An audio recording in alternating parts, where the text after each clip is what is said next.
అందరికీ నమస్తే అండి. రేపు కార్తీక శుద్ధ నవమి, అక్షయ నవమి అంటారు. అంతేకాకుండా రేపు శ్రవణ నక్షత్రంతో కూడుకున్న కార్తీక మాసం, గురువారం కోటి సోమవారాలు అంటారు. అయితే కార్తీక మాసంలో శ్రవణ నక్షత్రం ఏ రోజున వస్తే అదే కోటి సోమవారం, అంతేగాని సోమవారంతో కూడుకున్న శ్రవణ నక్షత్రం కాదండి.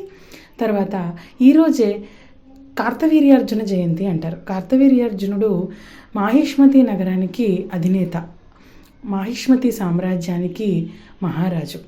ఆయన పరమ దత్తభక్తుడు. దత్తాత్రేయుల వారి యొక్క అష్టమి వ్రతాన్ని ఆచరించిన ఒక పరమ భక్తుడు. అనఘాష్టమి వ్రతాన్ని ఆయనే మన ఈ కలియుగంలో ప్రచారంలోకి తీసుకువచ్చిన ధర్మమూర్తి. మరి అటువంటి దత్తాత్రేయ భక్తుడైన కార్తవీర్యార్జునుడి జయంతి రోజున మనము అష్టమి తిథితో కూడుకున్నది పగలు, మరియు ఆ రోజున అక్షయ నవమి, తరువాత అక్షయ నవమి కూడా. ఈ పర్వదినాన్ని కోటి సోమవారాలు, నక్షత్రం శ్రవణ నక్షత్రంతో కూడుకున్నది కనుక కోటి సోమవారాలు.